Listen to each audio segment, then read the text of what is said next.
Greetings, mobile accomplishers. Welcome to the Verge Mobile Show. This is episode number 72, and we've put it together with string and duct tape, wire, and gum, couple of safety pins. I'm Bohn. I am Vlad Savov. I'm Dan Seifert. And I'm Chris Ziegler. And as you can see, the three of us are here together in a beautiful room in New York. Vlad is not. But that's okay. It's actually all a beautiful illusion. I am not here. I'm in Chicago. I'm being holographically projected into the room. Which you can do because there's internet in Chicago. It's true. Yeah, we do have internet there. We invented it there, in fact. Ameritech. Yeah, so we're only a couple minutes late, which I'm really proud of, given how much effort went into making this happen. But welcome, and I have no other banter to speak of. Well, we're coming to you from a secret. I don't know if I'd call it like a bomb shelter or what, but let's just say that this is a room inside of our office that is not known. I mean, if you tell them it's a secret room, it's really no longer a secret. No, but they still don't know where it is. Like if you walked into our office, you would not be able to find this room. Let's just put it that way. This is true. And I don't know that we're going to get out.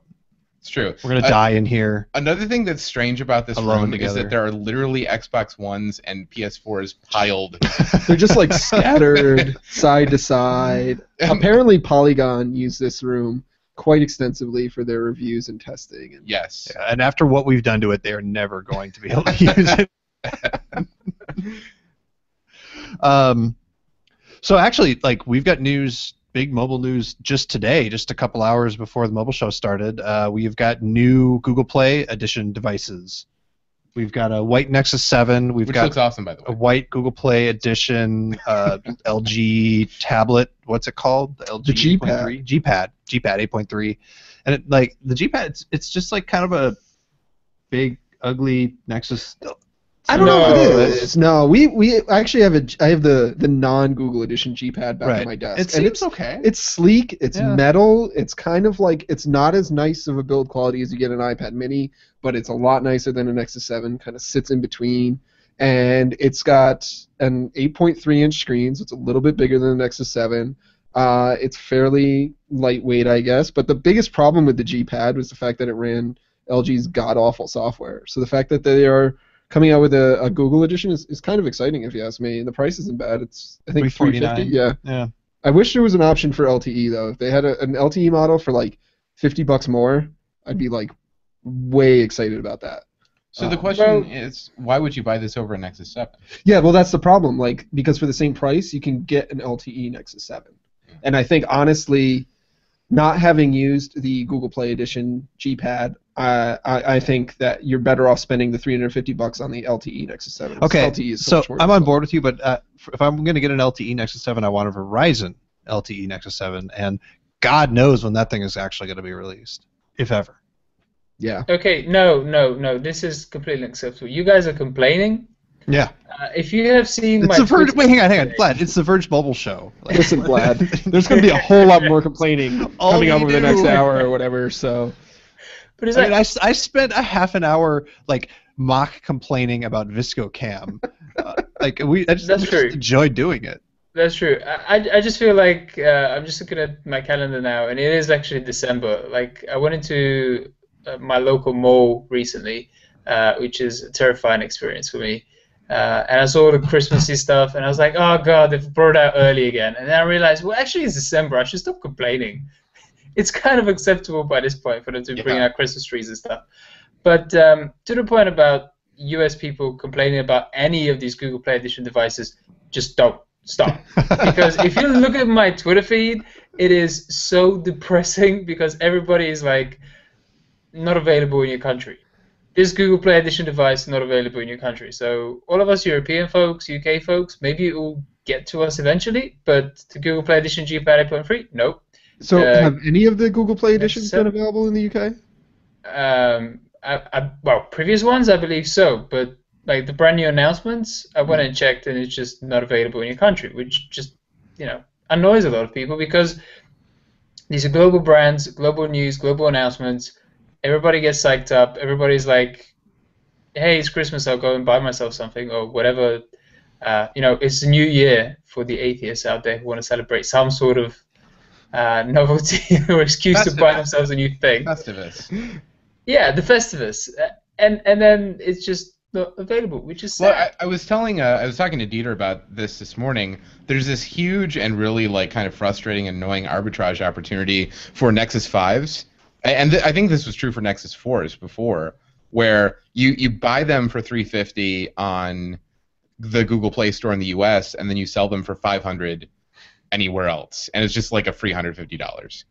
So, and I'm assuming that a large percentage of that gap comes from moving the devices to other markets like the UK. I mean, there are international tax and customs duties that people. Not the way I do it, wink. Oh my god.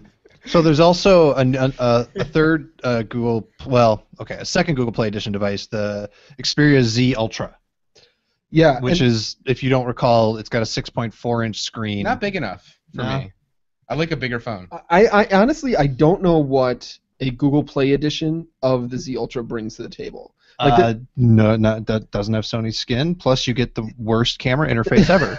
I'm it's a trying win-win. to gauge Evan. Evan Rogers, our producer, is the biggest Sony phone fanboy on the planet, and I'm trying to gauge his reaction to the Z1 Ultra GPU. I think Evan is on my side here because these crossover phablet devices. The one thing that redeems them is that they have software customized for their size, at least especially in the case of the Note 3.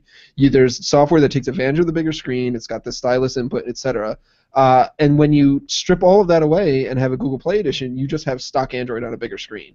And it doesn't run tablet apps, it still runs phone apps, so it's just big ganky phone apps.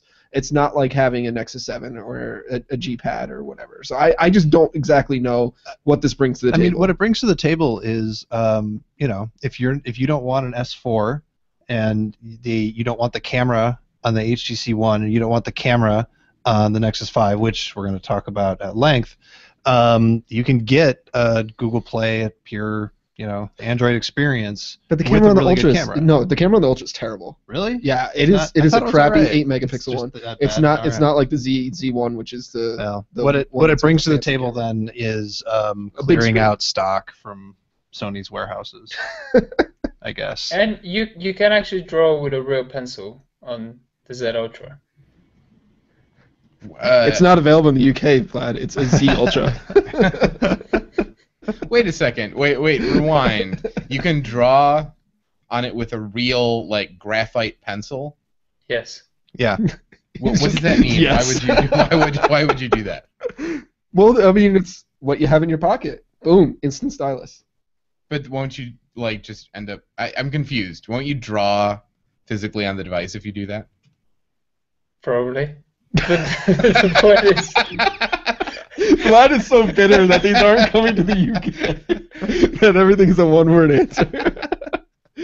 The point is, you can do it, man. It's like the device will register it. That was one of the things that Sony did. They didn't give you a good stylus. They didn't give you a stylus silo or anything like that in the device, but they made it really compatible with anything you want to poke at it. I bet if you apply fire to the Z1 Ultra, it'll get hot. That's another another feature. Deep insights. The more you know from Chris's Z-Power Ziegler. So there's this white Nexus 7 too. Oh, yes, which is awesome. Who cares? I mean, I don't care. Awesome. I don't, because look at the white Nexus 5 is a POS. Exactly. And if the plastic on the regular Nexus 7 is fine. No one has given really me good. A thorough and proper explanation for why the white Nexus 5 is a POS. If I had a white Nexus 5 here, hold it. There it is. I've been using it for a day. Terrible. Bring it up here. Come on. It's not a POS until you compare it to the black one. That's when it's like, oh wait, the black is so much better. Yeah, this plastic, it's glossy. It's very badly textured. It looks great. Then the rails on the sides are glossy and flat. It looks exactly here like textured. the 1X, the white 1X, which was great, except it got dirty. The black is solvable. The black is the awesome. That's what I was going to say with the Plus, white it has Nexus the 7, zit on for the speaker. Yes, the zit. I am going to get you. Your phone has acne, is what I'm saying. For Christmas, I'm getting you both white Nexus 7s and white Nexus 5s. Okay. Could do worse. It is not a zit. That actually, the little earpiece speakerphone thing happened in the white Nexus 5 is really quite handy because it's quite a symmetrical device. So the so-called zit actually tells you where the top is. So I actually like that. Yeah, and but I'm I've so got good at flipping my phone around. It makes me feel like a ninja to. I'm with You can you. still do The that. black one looks so much better. You can still do that, but I mean, I've been using the white and I've been happy with it. Obviously, a bad idea for me would be to go and check out the black one and then feel like I'm losing out, but I don't think many people are missing out. And that, my friends, is an awesome transition to the Nexus 5 camera, which we absolutely need to talk about because I just managed to sideload the update today to 104.4.1. Yeah, and 4. No, it's 2, isn't it? No, it's 441, and then 442 followed hard upon. Yes. And so now it's 442. I've actually got the update waiting on my Nexus 5, and I gotta say, the fact that we're on 442 on Android means that until they bring us 443, I'm going to have Jerry was a race car driver in my head, nonstop. 4 was a fine automobile. Yeah. Oldsmobile 442. You know. Yeah. Because the line is Well, you know, if it's anything like between we'd light 'em up just for 441 fun. to 442, you'll enjoy it for like 4 days, and then 443 will be up. And there is no car called a 443. Right. I have was a race car no driver. opinion on Oops, the Nexus 5 goddamn camera. Really? Yeah. I think it's great. I think the update is great. I think that it's still. I think that a lot of people are debating between a Moto X and a Nexus 5. I think that Moto X. we're still easy. We're still in a world where we do not have a Nexus with a great camera. Yeah. It's better. They fixed the shutter lag problem, which was the biggest problem. Yeah. They've fixed mostly the problem where it was just completely inconsistent and bonkers in dim light. So anything other than ideal conditions, you just had no idea what it was going to do, and it would take forever to find focus and snap the picture. So in terms of straight usability and getting a shot, radically improved.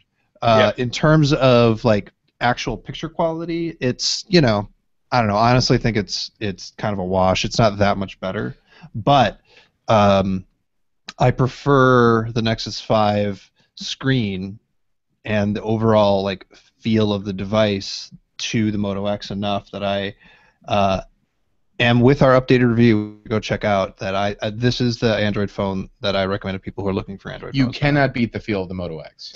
Yeah, Yes, you can. I'm doing it right. I disagree. right I think here. the Moto X has a better feel in the hand. I think the software that Motorola has actually put on top of Android is genuinely useful. Yeah, no, you're right. And I think for the vast majority of the consumers who do Mhm. not buy $350 unlocked phones from a website powered by Google, that they walk into a carrier store and they buy the phone on contract when it's time for their upgrade, I think the Moto X is a better choice. And you can get whatever color you want. Dan's got it. The more time I spend with the Moto X, the cheaper it feels to me.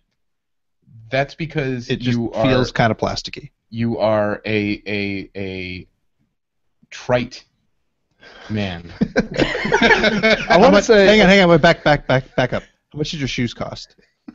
These were dirt cheap. These were like $40 Pumas. Oh, okay. But Chris did have some This close. gold shoes in his shopping cart there. I did, for a I good- did. good I pay almost that bought- were- how many hundreds? Gold Cole Hans.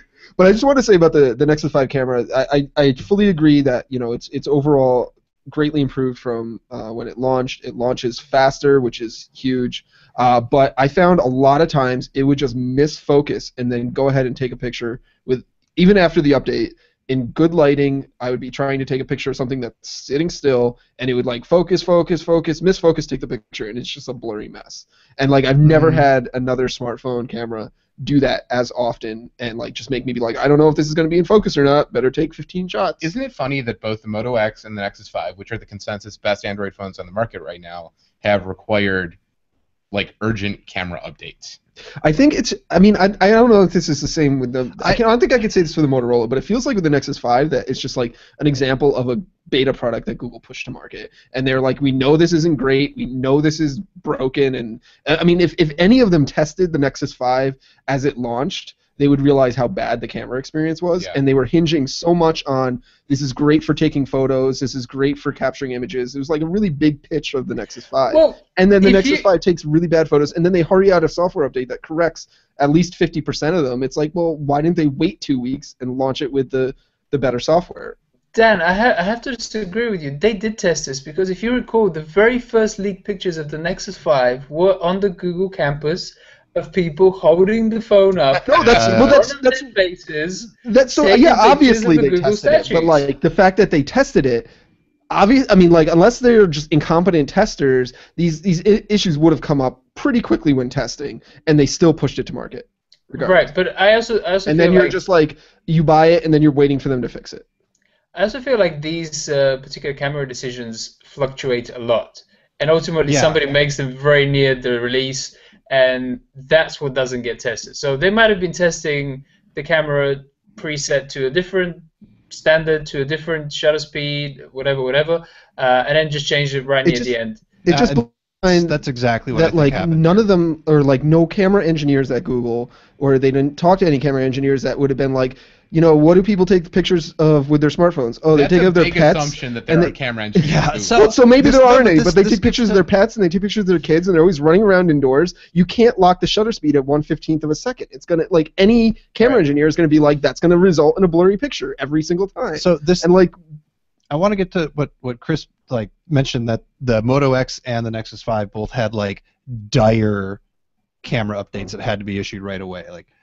I went on this rant a month ago that everybody who works on Android phones needs to stop everything and focus on nothing but the camera for a year. Yes, still apply. Why is nobody except for Samsung making a good, truly great camera on an Android phone? You know what's better than everything we've talked about? The iPhone 5S. Right. Just none of this angst applies to the iPhone 5S or the iPhone 5. I will say that Sony finally did with the Z1, but it's had very limited availability. It's kind of expensive and obscure, and it's a Sony, which doesn't have widespread adoption. Well, in the U.S. anyway. Yeah, in the U.S. The issue with the Z1 is also that Sony overcooks the processing.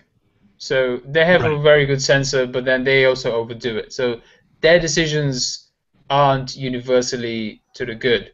But actually, to bring it back to the Nexus 5, I feel the same way with Nokia had that similar issue when it launched the Lumia 920, I believe, which was the first PUV branded device after the 808, if I'm not mistaken, and it had amazing performance in low light.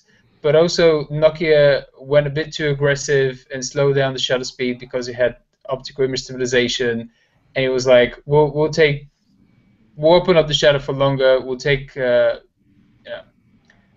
longer exposures, we'll get more light into the pictures, we'll blow everybody's minds. And then what happened is that you couldn't get steady focus because it was opening up for too long.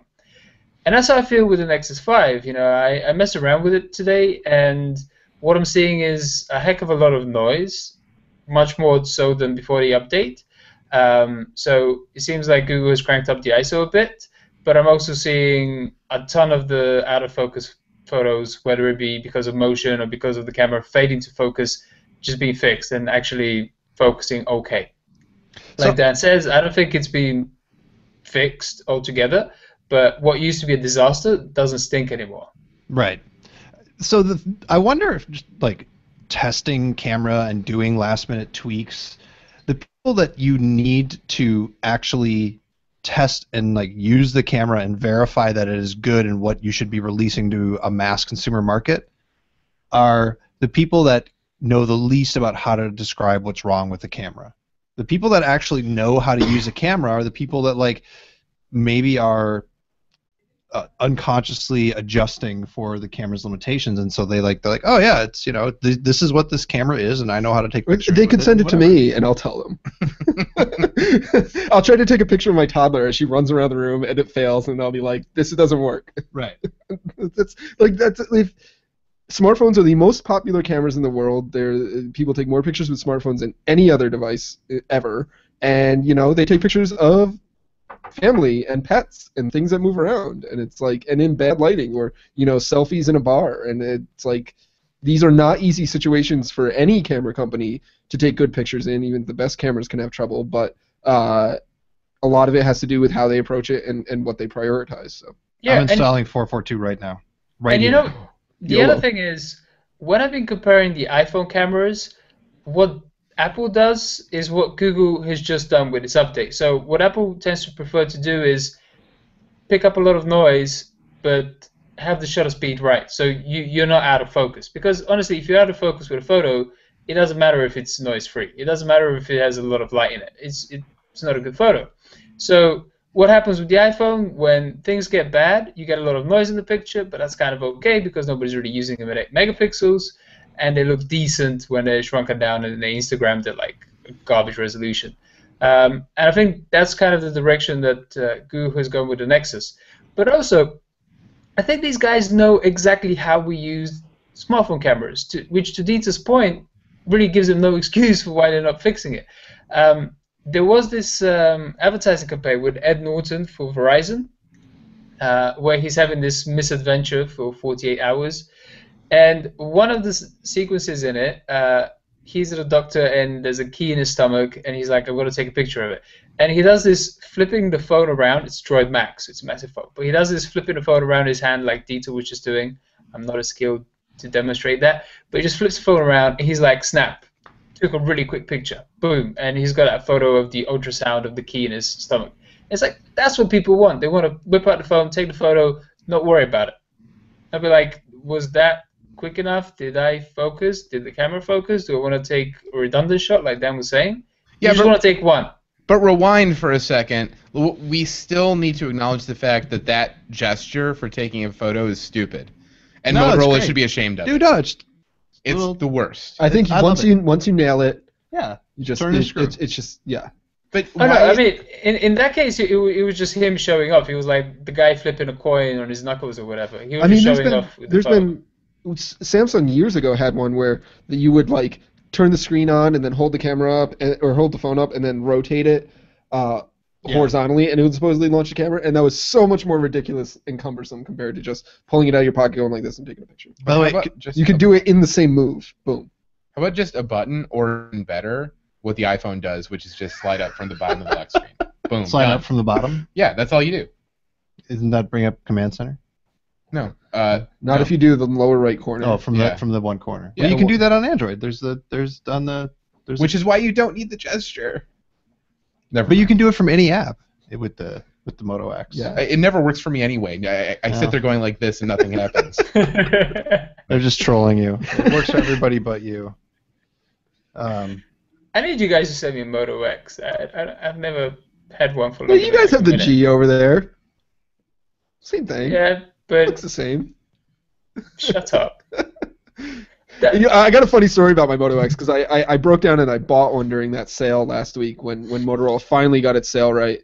And they were supposed to deliver it to me yesterday, but because of this massive winter storm that's been sweeping across the country, it's delayed. And they said that it would be guaranteed by 8 p.m. tonight at my door, and it was in Memphis, Tennessee at noon, which is like an 18-hour drive from my door or a 5-hour flight in what is still a winter storm. So I don't know if I'm going to get it or not. But that's my really funny Moto X story. Well, if you don't and you no longer want it because it took too long, let me know and I'll buy it off you for $100. It's a good deal.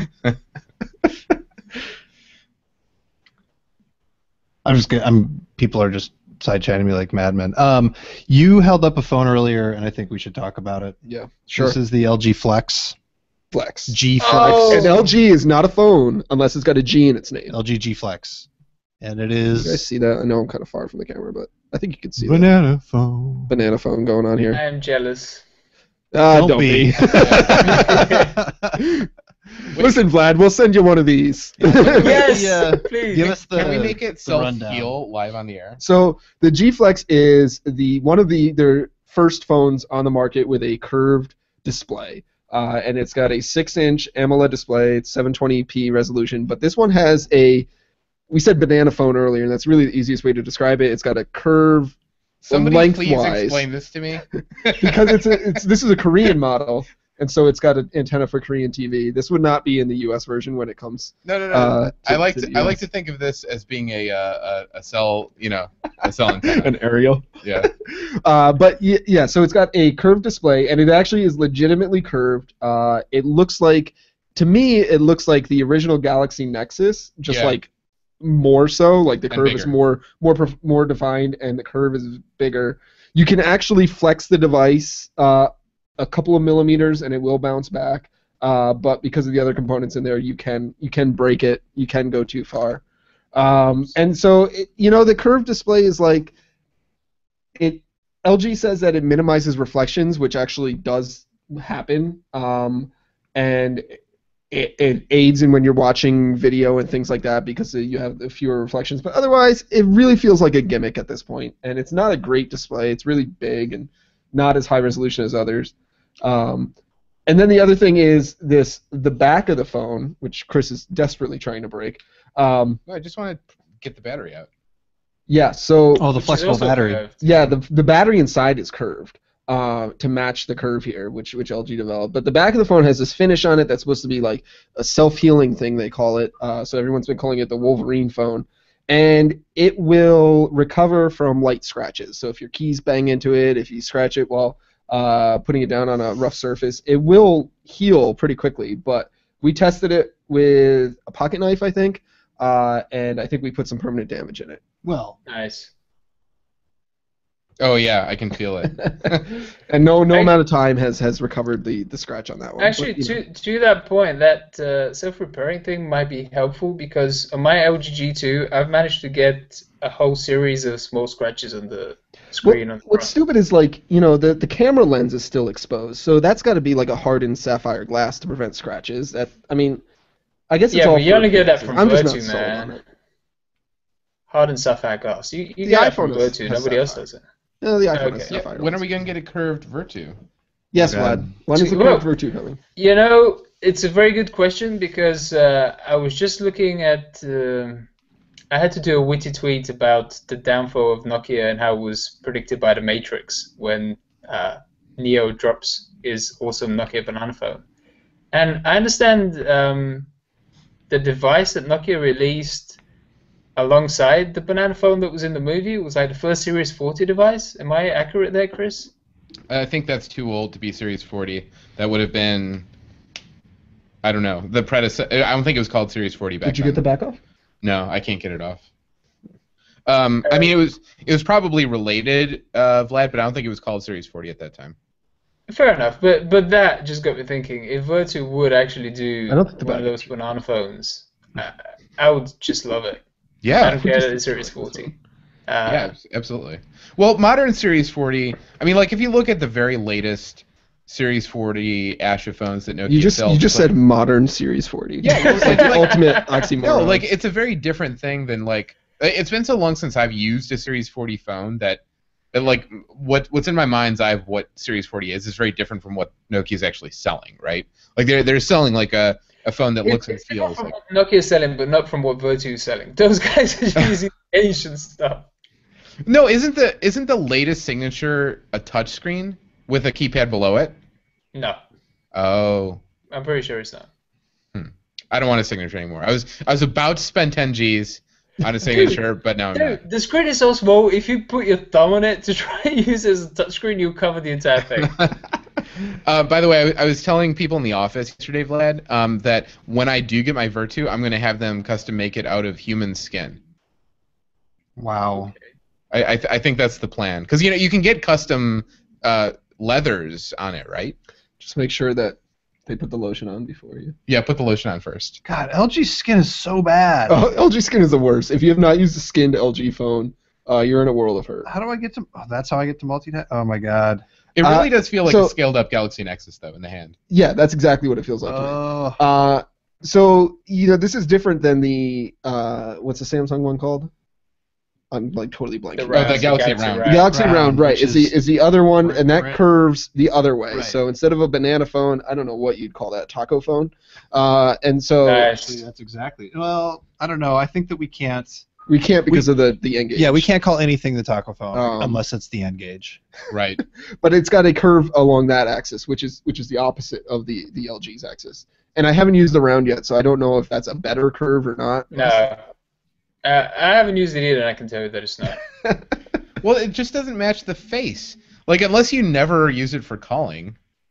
I mean, it's so big though that I don't think the curve really presents much of an issue. when you put it up to your face, like because it's like this wide. Right. Yeah. Honestly, guys, I really feel like both of these devices, Samsung and LG, they're not doing justice to the idea of a curved phone, because when Dan picked up the 6-inch G Flex, the first thing that struck me is just that it's a massive phone, not that it's a curved one. And that's the annoying thing. If you have a curve or something like the G2, and by the way, the antenna isn't unique to the G Flex. The LG G2 for Korea also has an antenna. Yeah. They just have different priorities to us. If you have that curve, but on a ergonomically sound device, something that is actually a phone, a curve like the G Flex, I mean, I don't want to pay a massive premium for it, but it just appeals to me. I like it. And particularly if it does actually flex and it has all those self-healing properties and whatnot, I think that's a step in the right direction. Well, like I said before, the real end game, the holy grail for what they're trying to do with these devices is not these devices, but it's the ultimate goal of creating flexible phones, right? Which are still a few years off. But the step one in that is making flexible displays and flexible batteries. You need a flexible glass layer. Like, where is this plastic on top? I don't even know. Yeah. No, I mean, they have a lot of work to do. But and flexible cameras, and yeah. I mean, there's so much more before you have a phone that you can roll up in your pocket. Right. Yeah, like Nokia had that we talked about it before. Nokia had that prototype a couple of years ago. Twist it. Yeah. So, can we talk about AT&T's new plan? I'd like to, but I have no idea. Or like, it's a complete mystery to me. No, literally. I mean, this happens every time any carrier comes out with a new set of plans.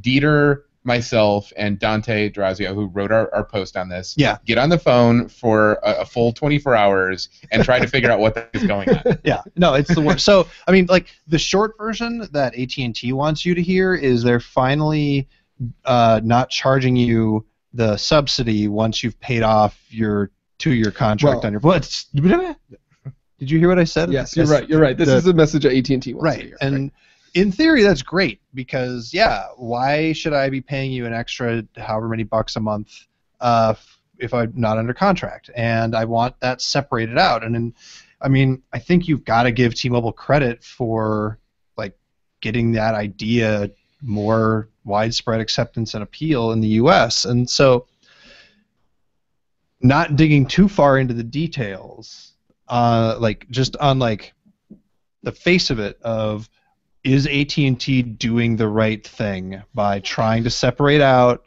subsidy cost from like device cost? I think if you look at it on the very surface level, that idea is the right thing to do. Yeah. So, but if you actually kudos AT&T. Next topic. But if you if you look at what AT&T actually did, they're not discounting as much as T-Mobile.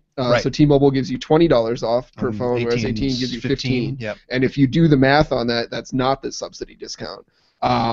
And B, they've made it more expensive for other people who are still in contract, so they kind of just move this money around.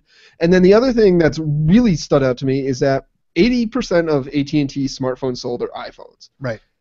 I would bet probably $10 that or more that 95% of those iPhones sold on AT&T are on contract. Yep. So the amount that this affects AT&T's actual bottom line is so infinitesimally small that they can just do this as PR goodwill and not see a blip on their earnings statement. If anything, it'll make people like them more and they'll earn more money from it. And by the way, you're not actually getting $15 off per month because in doing this, they quietly also raised the monthly payment plan price on the iPhone by $650, I think. So really, you get half of that. Yeah. Is that with or $750. The Next plan? Yep. Yeah. So that's if you're part of the Next plan. But the thing is, like, even if so for me, for example, I'm an AT&T customer. I've got one of their mobile share plans, and I've got 3 smartphones on it with 6 gigabytes of data. My plan is going up because they've raised the cost of each smartphone on my. They lowered the cost of the 6 gigabyte data bucket, but they raised the cost to have each smartphone, and so it works out in AT&T's favor. And if I got 8 gigabytes, or if I added another smartphone, it would work out further in AT&T's favor. So it's like they just kind of moved this money around. They didn't really advertise any of that, of course, and it's just all. I mean, let's be very clear. AT&T. For every quarter that AT&T makes makes it rain on its investors. Basically, they are not going to make any moves that jeopardize that profit margin. So when AT&T comes out with a series of plans that seem to suggest that you're just going to magically save more money than you used to, you really need to ask yourself, well, where is that money coming from? And there are people that will save money. It's just the number of those people is so incredibly small. If you bought a Nexus 5 and you're out of contract and you're an AT&T customer, A, why are you an AT&T customer? B, you'll save a little bit of money. Right. But the other people that are paying more per month are paying for that money that you're saving. So it's like... Right. Can I offer an analogy here, which I think is really fitting? By all means. It's when you get a message from your ISP or your broadband provider saying, we are conducting upgrades in your area. What that means to you is you're going to get downgrades, outages, etc., for at least a short period of time. So this is exactly the same thing. AT&T announces opportunity to lower your price plan, your price cost, whatever, and then guys like Dan are like, well, actually, my bill just rose. Yeah. So it's exactly the same thing. We're doing upgrades, which actually means downgrades to your service, at least for the interim. But honestly, I totally agree with you guys. Anytime I hear one of these announcements, other than T-Mobile, my eyes just start glazing over because I know you're going to essentially need to do enough research for a PhD to really understand what the hell is going on with these supposedly simplifying plans. Oh yeah, no. Like I've actually coined a term for this. It's the science of obfuscation of value. Like they want to make it as unclear as possible what is happening to you. And they succeed every single time unless people like Dieter and I and Dante spend an entire day trying to disambiguate the plans. And sometimes even we fail. Like we find out that there's a math error somewhere. So like marketing is the obfuscation of value. That's the whole industry there. But that's absolutely true. But then, so the bottom line is that the average consumer, especially if they haven't done their research, and I don't blame them if they haven't, doesn't stand a chance. They're just going to see... Like I'm sure AT&T is going to have an ad campaign for this, and as Stan pointed out, there are people who are going to save money on this. It's just not a very, very large demographic. So here's an alternative, and you're going to have to hear me out here. Why don't you guys, Americans in general, so like all 300 million of you, uprise? Yeah, partially. Rebel, go against the system. Here's why AT&T can turn the screws like this. I thought you were going to say here's why there's not going to be a revolution. I was like, well, the reason that AT&T can turn the screws and it's not going to affect its bottom line is because at the end of the day, I get better service that's more reliable and faster on AT&T than I do from T-Mobile or Sprint or any other whatever carrier that I can save money with. And unfortunately, for me, that means I'm stuck with AT&T and they keep raising the prices and I just kind of have to keep forking the money over. Because it is a significant step down in service, at least for where I live and where I use my phone. It's a significant step down to move to T-Mobile. Now we should clarify: they didn't force you to the new plan. They didn't force me to the new plan, but I don't know what's going to happen the next time I get a new phone or add a line or something like that. Yeah. That's always kind of the big mystery or whatever. Essentially, the plans that they're offering now are more expensive than the plans they offered last week. Right. And that's the bottom line. I've said it before. Like, to be very clear, no one is arguing that AT&T should match T-Mobile's pricing dollar for dollar because AT&T does have a significantly larger footprint and offers LTE in way more places. So it's just not an apples-to-apples comparison. Like, you're paying more to get a more ubiquitous service, and that makes sense. The problem is that AT&T is playing 10 times as many pricing games as T-Mobile is, and that's the frustrating thing. If they would just be straight with people and say, yes, you're paying a little bit more for a higher quality product, then everyone would be fine, I think, including us, and we would not be going nuts over it. But the fact that they intentionally make it difficult to figure out what's going on is what upsets me. Or when their profits are like record-breaking every quarter and then they raise prices. Right. So nobody's interested in my alternative proposition?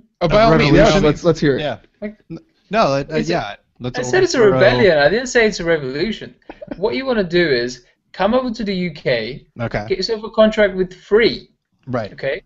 Get yourself a ton of data, voice, minutes, whatever. I guarantee you it's going to be less than half the price you pay with AT&T. Then jet back over to the United States, where you'll be able to roam with your UK data on free. The problem arises when people ask me I'm for sure my there's phone lots number. of problems, but And I'm like, oh, well, just dial plus Google Voice, 440-144-9263. Do I get LTE? Does Google Free's Voice. LTE work in the US? I don't. Although No, Google you Voice can't do charges that. for international calls. Yeah, you can't do that. Yeah. Yeah. I'm not sure that it does that, but I will have a very detailed breakdown of this come CES in January, because myself and Aaron from our London team were already on free, and we'll be bringing our allowances with us. I mean, this is my really roundabout way just to congratulate Free on letting people use their data and their allowance outside of the UK. They've already done it with quite a few European countries. Denmark and Italy, I think, are on the list. And recently they just added the United States, Hong Kong, and some other places. Is this like what T-Mobile offers with the international roaming? No, it's not 2G. It should be 3G at least. Cool. I don't know about OTE. Does 3 have LTE in the UK? It just turned it on, apparently. I haven't seen it yet, which is saddening for me. But it's going to roll out. Things are looking up. Also, on a plus side in the UK is Tom Warren. He's with Vodafone, and he has had pretty atrocious signal at his house for ages with Vodafone. But they've recently also turned on 4G, and now that he can get 4G signal at home, that actually improved the signal dramatically. Yeah, so but things are picking up. But he's not using VoLTE, right? So that doesn't affect. No, of course not. So that doesn't affect call quality, just data quality. Yeah, but then again, guys like myself and Tom, we only really call our mothers and grandmothers on occasion. Everything else is data, man. That's true. That's very true. I don't know. Do you guys want to talk about iPhone stuff? They've got iBeacon. They signed a deal with China Mobile finally. So the iBeacon thing, yeah. The iBeacon thing is interesting, yeah. Yeah, Chris Welch went to a couple Apple stores here in New York City on Friday when it launched to check it out. And the concept is, they have these low-power Bluetooth beacons installed around the store, and as you approach those areas, you'll get notifications or pop-ups on your phone saying, hey, check this out or check that out.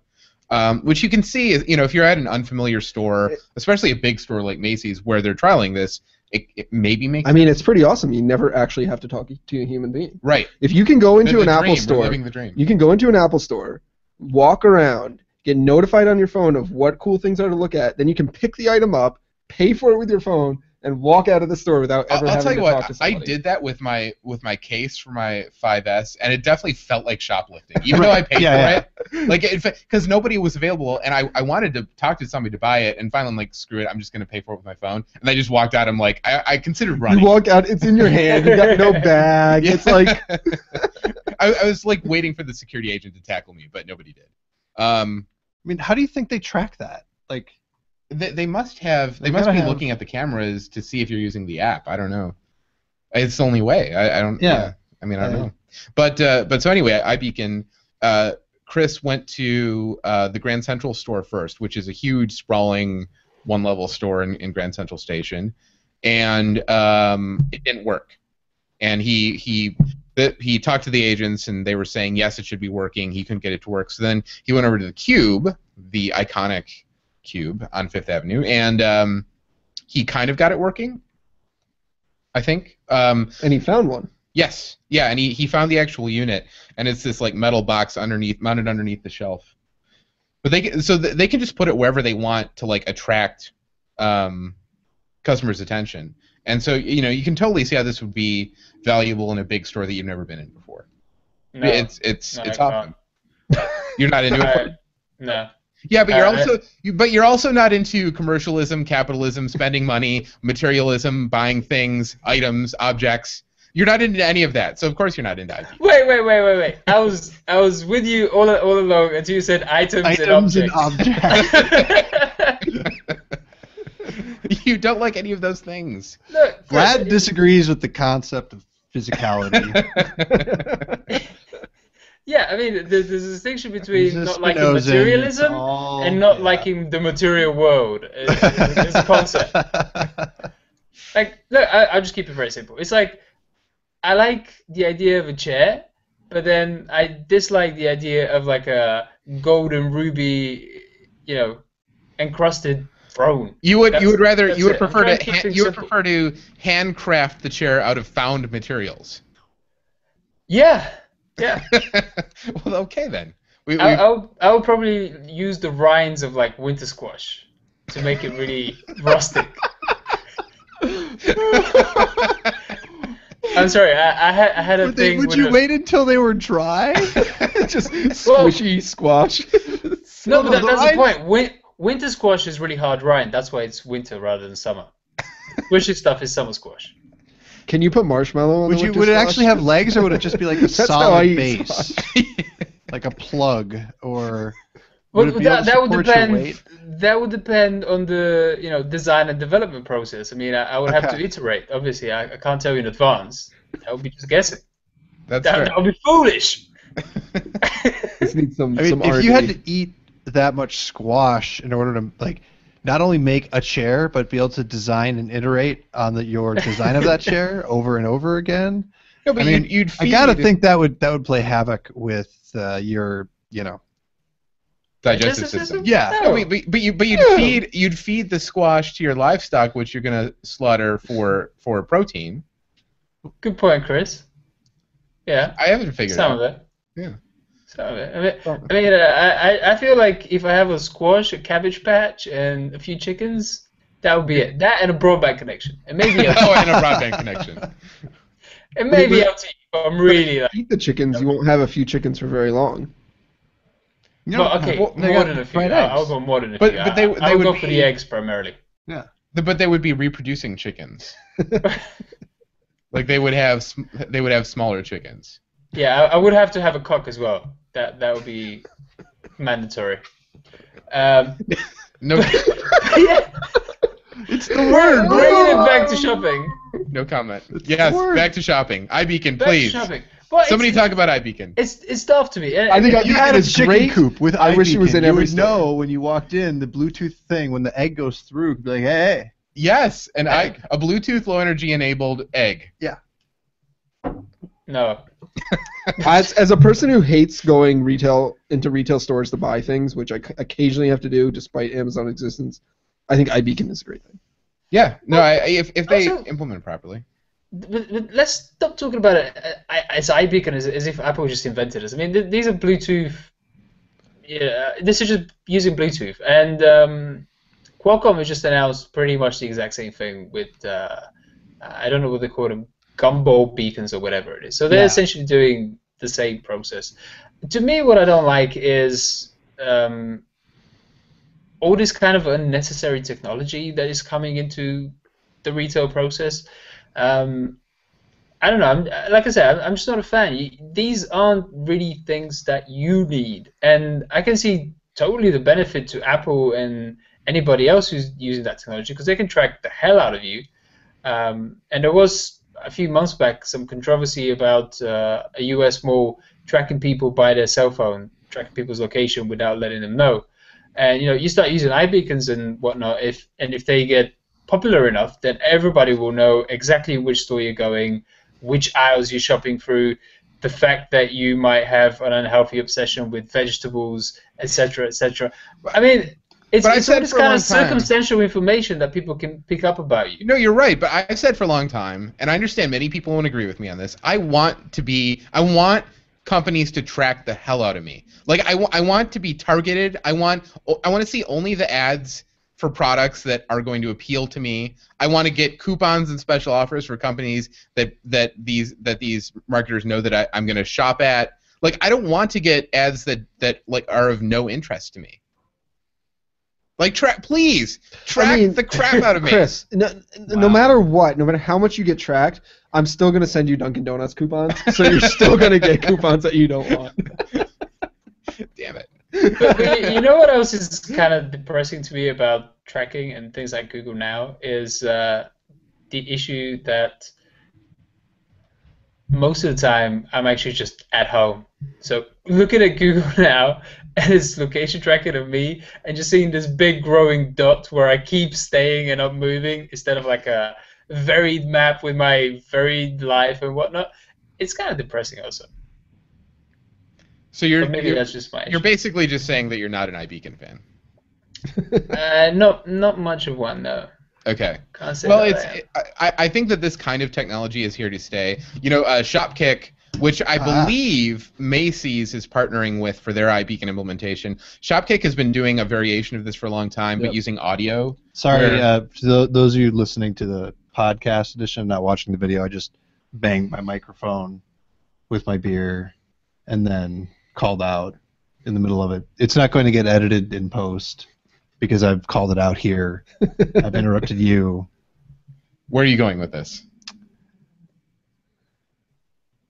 I think I'm just apologizing. Dieter's a couple beers deep. I'm saying that Shopkick had been doing this using audio, where they had a. I was going to tell you that nobody cares about Shopkick, and why are you? Good point. Look, please, I'm too far into this story to abandon it at this point. They had implementation going back at least like 4 or 5 years, maybe less. I don't know, but a while with Best Buy, where if you installed the Shopkick or Best Buy app or one or the other, like when you walked into a store, like the Best Buy stores actually like had this like silent audio playing that the phone could pick up. It is really creepy. It's like a dog whistle basically, and then using that tone, the phone knows which store you're in. It's like really messed up actually. Yeah, I mean, so that you find that creepy. Because there's a silent audio tone that only the phone can hear. Yeah, because they could be reprogramming my brain. But like the actual tracking of you're totally cool. Through silent radio waves and GPS. I've already been tracked enough in my life so that like the special offers I get via email and like the ads I see on sites are like pretty on point. Like I see at least one ad for a BMW a day, and I'm totally okay with that. Wow. Please just track me. How many gold shoe ads do you see? Actually, there's an uptick in that since I went to Kohan's site. Yeah. So yeah, I'm just not creeped out by it. I think if it there are probably going to be implementations of this that aren't helpful. If you read Chris's report, he didn't find it necessarily too helpful at the Q, but it was day one. This is still considered a trial. They don't have like the final implementation of it. Could get better. But you can imagine there are situations where it could be helpful. That's all I'm saying. We've talked about iBeacon for way too long. Yeah. Fair enough. However, let me just point out that, Chris, you just presented yourself as a completely unreliable witness in this, insofar as information coming into your phone is creepy, but everything about you and where you're going and what you're doing coming out of your phone to some disembodied corporation that might do whatever it wants with that information, perfectly fine. Yes. Right. See, this is great. This is great. If you're going to like jury service selection, this would be like, yeah, I don't think we're gonna have this guy on. Well, good. I don't want to do jury duty anyway. That's what I'm saying. It's really instructive to like show people that you have no internal logic whatsoever.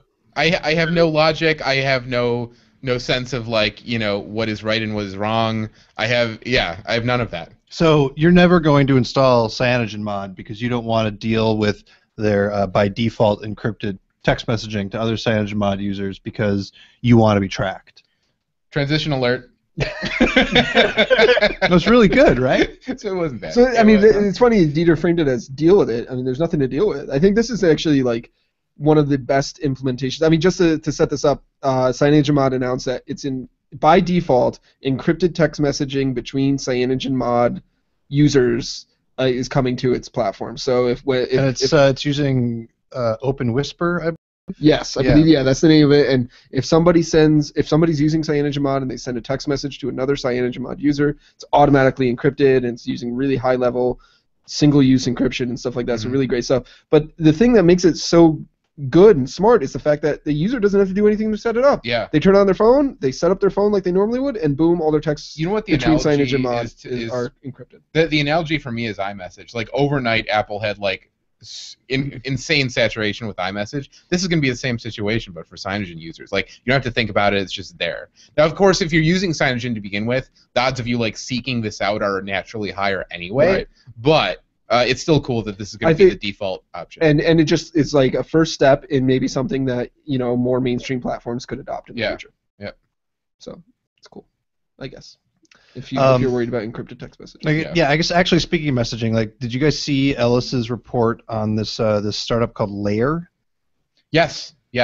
So if you're not familiar, the guy who like created XMPP and Jabber, the guy who created Google Voice, apparently have the same bug up their ass that I do, which is like I'm tired of iMessage and Hangouts and WhatsApp and Kik and whatever else, and they're trying to create a universal messaging protocol, and they're going to let anybody who wants to like embed it into their app, so you can add messaging to your app. That's like, the candy for developers, and then like the vegetables are like if they can get enough adoption of it, maybe they can replace or get other people to plug into that. We could actually have interoperability again. See, it's a beautiful, beautiful, totally going to fail, impossible dream. You realize that Vlad interpreted what you just said the opposite of the way you intended. Oh yeah. He likes the vegetables and not the candy. Right. I was experiencing a bit of confusion, yes. I mean, but like everything on paper here sounds pretty good. They're not going through like the standards bodies because they're all completely seized up and unable to like move a standard forward because they have no power and there's too much politics. It's being put together, the protocol and the spec for it, by people who like understood XMPP and made that moderately successful in its time and know what the problems were with it and are fixing them. And I just have no faith that it's going to work. Yeah, so like the big hurdle that they have is developers adopting this and baking it into their apps, right? Yeah, and we so already it's have it's WhatsApp free. that's existed. Yeah, so you could build a WhatsApp competitor in like a weekend is the idea, or you could like write an email app and be like, I'd like to add messaging to this, plonk, and you've added messaging to it pretty easily, and then it will talk to all of those other apps. So like it's possible we could see a snowball effect here, but one, they actually have to execute on their plans. They haven't released anything yet. And two, we need to actually see if people will adopt it in a meaningful way. And critically, none of the incumbents are obviously going to adopt it. So. Yeah, so like the question is, like, not only does this have to take off, but it has to take off in such a way that it becomes like inevitable, and we will start yelling at Apple and Google and Microsoft for not interoperating with it. Right. FaceTime's going to be an open standard, dude. But I mean, like, think about a player like WhatsApp, which controls an enormous percentage of the market. If they got to the point where there was pressure on them to adopt this, they would literally no longer have a business model. Right. Yeah. So they won't ever. So we're still screwed. Yes. This problem is never going to be fixed. Come on, no. Like, tell me how it's going to be fixed, Vlad. It's going to be fixed by what? How? Like, an open spec gets created. Like, we're going to have a new spec for messaging interoperability. It's coming out this summer from these guys from Layer, from the dude who invented XMPP. He's putting it out there, an open spec, and it's like we just talked amongst ourselves and decided it's not going to get fixed. So then, how will it get fixed? Maybe Microsoft will win with Skype, or Apple will win with iMessage, or Google will win with Hangouts. Like, okay, that makes things slightly better because at least we can all talk to each other, but it's through this protocol that is controlled by a single company, and depending on the company, it is accessible to the NSA. Like, there are problems and here. None of those examples that you gave really offer everything that you'd want in a chat protocol. Right. Either. And they don't need to for whatever reasons, for their own personal reasons, even if you want them there. So, like, you use Google Hangouts for its specific reasons, use Skype for its specific reasons, iMessage is baked into the iPhone, so it's used for those reasons, but, like, in some ways, Hangouts is a lot better than iMessage, and Skype is a lot better than Hangouts, et cetera, et cetera. And it's just like, you're not getting the best of all of the options together. Everything that's broken about Hangouts could be fixed by just taking it away from Google+. Like, I'm trying to decide. I'm trying to decide if I want to respond or just give Dieter another ramp-up line so he can keep ranting. No, I mean I've ranted about this so many times that I don't even have the heart for it. But you like expressed a glimmer of hope that we would have a way to talk to each other that wasn't controlled by corporations, and I wanted to make sure I smashed that down because I do not want there to be a beautiful little flower growing out of the cracks of the concrete in the desolate wasteland of our messaging future, because it's not going to happen.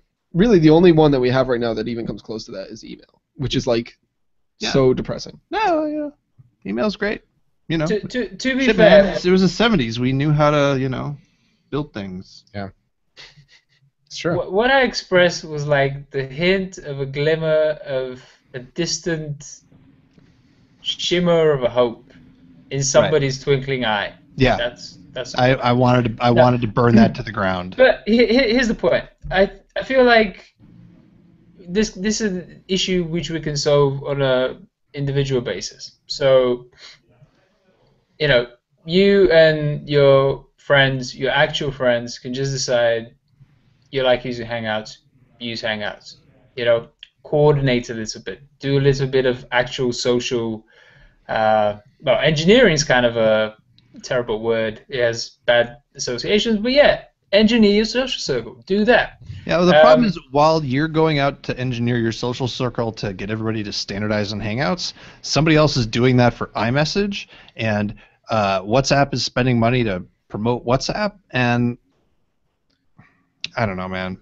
No, sure, but come on, you can still tolerate a couple of messaging apps on your device. I just feel like this is an issue which... No, I cannot tolerate a couple of messaging apps on my device. If I want to send you a message, I want to think about you, Vlad, the handsome man that I want to type something at. I don't want to think about what messaging app does that handsome man use. I want to picture your face, not an icon.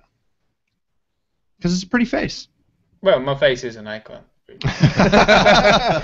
Well, you know what that has become for me is Twitter, because I know everybody's Twitter handle. That's a very good point. And I know that I can get a hold of them by. Are you that DM. guy that at messages people? Oh, you DM. So, yeah. But if they don't follow you, you're hooped. I only talk to people that I follow. Of course. Follow you back. And follow me back. And I only read the verified list. Yeah. So can you talk to the FCC for us? I can DM the FCC right now. Yeah. Get my boy Wheeler on the line. Yeah. Wheels, I call him. No, you don't. No, you don't. And this is where the FCC unfollows us. If anybody wants to communicate with Mercedes-Benz USA, I can get you in there. If anybody's interested in talking to Chili's restaurant, Chili's? let me know. Damn, really? That's a good hookup right there. That's at least one clout. So point. I just have to share how this happened because it's really funny. One of our video producers, Jordan Oblinger, I don't know if he's trolling or if he legitimately loves Chili's, but he checks in at various Chili's across the country on Foursquare all the time, and I favorited one, and then like 20 minutes later, Chili's just followed me. That's amazing. Well, I mean, I don't know who my most influential follower is. I have no idea. President Barack Obama? It's probably Z Power. For me, it's Wheels. Is it Wheels? God. Tommy Wheels. Ladies and gentlemen, that is the Verge Mobile Show. Hold on. No, we got to wrap, man. Two very quick things. No. On the CyanogenMod point, I just want to say the 10.2 stable version for the LG G2 got released recently, and it's very nice. I've been using the nightly build. It became stable. It's been stable for weeks. Evan Rogers is nodding Nerd knowingly. Yeah. As you Here's say the thing, that. though. I can't tell if he's nodding that he wants you to finish your 2 points, or if he's nodding at me saying, "No, cut him off. We're ending the show." I have no idea. I'm pretty sure he's nodding at the fact that CyanogenMod is out for the G2. Well, and it's good. It's good things. Yeah. And second point, 20 seconds. Qualcomm just announced a Snapdragon 410, which is its first 64-bit processor, which doesn't matter at all. But it has LTE and it's targeting sub $150 phones. It's primarily for China and emerging markets, but basically it's the Moto G processor or system on chip with LTE, and it's coming somewhere around the middle of next year. So, good news. I mean, were you not expecting there to be a Qualcomm chip that was cheap that supported LTE next year? Is this a shock to you? No. Okay. Oh, Dieter's on the warpath. That was a sick burn. I'm really sorry. That's why it's a tack on at the very end. I mean, heck, we could talk about ALSI if you want. No, but I do want to talk about something related to the Snapdragon 410. Okay. Is Tegra, like, does Tegra even matter anymore? Is it No. just, it's just Qualcomm at this point? Yeah. I can't think of a significant device that has been both like impressive to us and commercially successful that runs the Tegra processor. Yeah, I mean, like, Qualcomm is the Intel of mobile now, like, fully. Wow. Oh, Intel of mobile. I thought you meant like Intel, like the way Intel is of mobile. No, That's a Texas deeper- Instruments is the Intel of mobile. The Surface 2 runs the NVIDIA Tegra. is the Intel of mobile in the way that Intel is successful in mobile. Yes. Right. Yes, you got it. I was just saying the Surface 2 runs Tegra 4. I can't think of a single phone off the top of my head that runs Tegra 4. Shield runs Tegra 4. Shield, not a phone. not a phone. No, but you should be able to talk on the side talk on the Shield. Well, in NVIDIA's defense, next year they are going to have an integrated LTE and Tegra 4 They're only chip. Only So 2.5 years late. Yeah. So Yeah, wait, there won't be a Tegra 5 in 2014? no, there probably will be, but I'm just saying Tegra 4 and LTE is coming next year. They'll That's- probably have a Tegra 5 without LTE for know how well they're doing. They really got to solve that LTE problem. It's embarrassing. I'm Yes. embarrassed. I'm embarrassed too. I'm embarrassed for the way this show is just going on. If you want to follow us on On Twitter, and on. you certainly can. I'm back on. This is DC Seifert, Dan. Chris is Z-Power. Vlad is Vlad Savov. We are all at Verge, and next week, are we back? Probably. Maybe. We hope you are too. Thanks for watching. Ciao.